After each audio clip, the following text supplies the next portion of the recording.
सस्नेह नमस्कार। मेरा नाम हेमंत तांबे है। मैं एमएससी एग्रीकल्चर हूं। पिछले 35 वर्षों से मैं कृषि क्षेत्र में कार्य कर रहा हूं, जिसमें से 27 वर्ष मैंने सरकारी कृषि विभाग में काम किया है। साथ ही मेरी कोकण क्षेत्र में सरकार द्वारा मान्यता प्राप्त फल वृक्षों की नर्सरी है।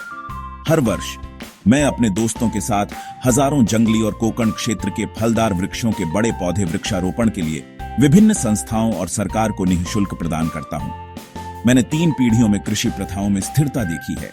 मेरी कहानी भारतीय कृषि की कहानी है, जो विकास और स्थिरता के बीच फंसी हुई है। कोकण कृषि विश्वविद्यालय की स्थापना 1972 में हुई थी।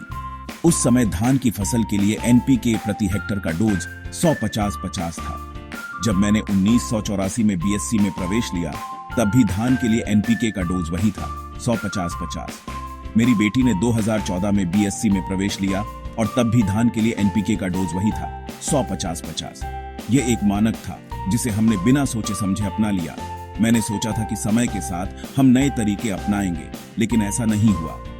3 पीढ़ियों में हमारी कृषि प्रथाएं जहां की तहां खड़ी रहीं और 2047 में जब भारत को स्वतंत्र हुए 100 साल होंगे, तब भी यह डोज नहीं बदलेगा।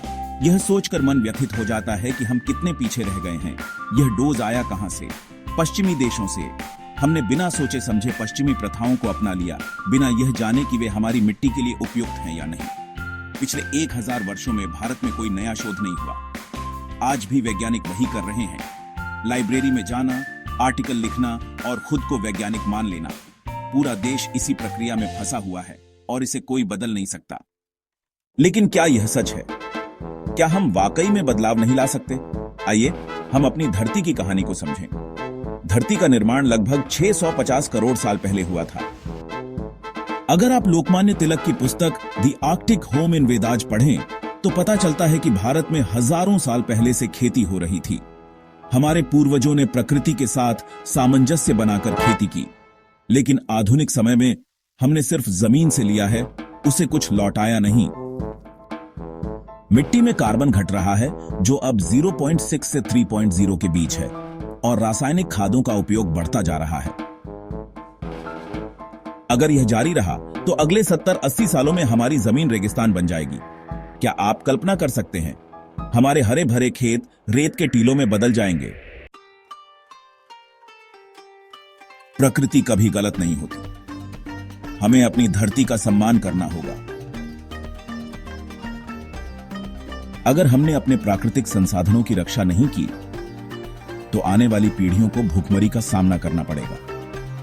यह समय है बदलाव का। समय है अपनी जड़ों की ओर लौटने का।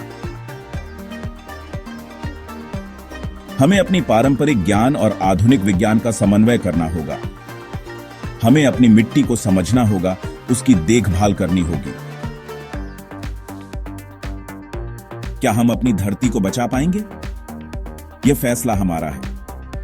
आइए हम मिलकर एक नया अध्याय लिखें। एक ऐसा अध्याय जो हमारी धरती और आने वाली पीढ़ियों के लिए उम्मीद लाए।